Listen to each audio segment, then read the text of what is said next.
কথা ধারাবাহিকের আজকের পর্বে আপনারা দেখতে চলেছেন যে বুলি মা গন্ধেশ্বরীকে নিয়ে আসেন, আর এটা দেখে বাড়ির সবাই খুশি হয়ে যায়। পিসিয়া বলে আজ অনেক দিন পর আবার গৃহবাড়ি সেজে উঠেছে নতুনভাবে। এদিকে বুলি আর ঋতুর মধ্যে আবার ঝামেলা শুরু হয়ে যায়। সবাই মিলে ওদের ঠিক করে। তারপর ছোটকাকে বুলি বলে, ঠিক আছে, যে যেগুলো লাগবে আপনি লিস্ট করে নিন।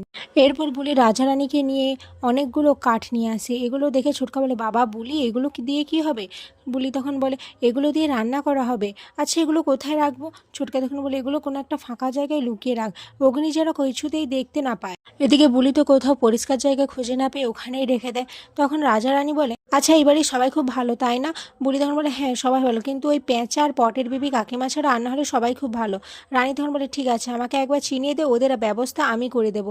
এদিকে তখনই ছোটকা চলে আসে, বলে, এ কি বুলি তুমি এখানে রেখেছো কেন? এটা কি একটা পরিষ্কার জায়গা হলো? অঙ্কিত ওখানে চলে আসার বলে, হ্যাঁ এখানে এভাবে রাখা যাবে না, এক কাজ করো তুমি বরং বাগানে যেয়ে রাখো। ওদের কথা মতো বুলি মেনে নেয়। এরপর বুলি ফুল লাগাতে থাকে, আর ফুল লাগাতে যেয়ে সে সিঁড়ি থেকে পড়ে যায়। আর তখনই অগ্নি যেয়ে ধরে নেয় আর বলে, নিজে সামলাতে পারো না, সে নাকি এত বড় পুজো সামলাবে। এটা বলে অগ্নি ওখান থেকে চলে যায়। বুলি তো অবাক দৃষ্টিতে চেয়ে থাকে। এদিকে রিচা কিছু একটা লুকিয়ে চলে যাচ্ছে দেখতে পেয়ে যায় বুলি। আর তখনই রাজা রানীকে বলে, এই রাজা রানী ওই দেখ, ওই মেয়েটাই হচ্ছে পেঁচা, ওকে একটু চোখে চোখে রাখিস তো তোরা। বাড়ি পুরোটা সাজানো হয়ে গেল, সবাই তো অবাক হয়ে যায়। পুরো একেবারে কথার মতো করেই বুলি সাজিয়েছে। এরপর বুলি শাড়ি পরে আসে, আর যেটা থেকে আরও সবাই হয়ে যায় বুলিকে একদম কথার মতোই লাগছে। এদিকে বুলি তখন একটা উনুন জোগাড় করে আর বলে, এই উনুনেই আমি ভোগ রান্না করব।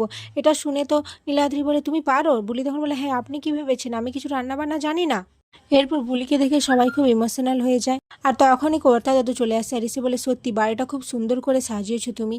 তারপর মনে মনে বলতে থাকে, একমাত্র তুমিই পারবে এই বাড়িটাকে আবার আগের মতো করে তুলতে। আর এখানে আজকের পর্ব শেষ হয়ে যায়।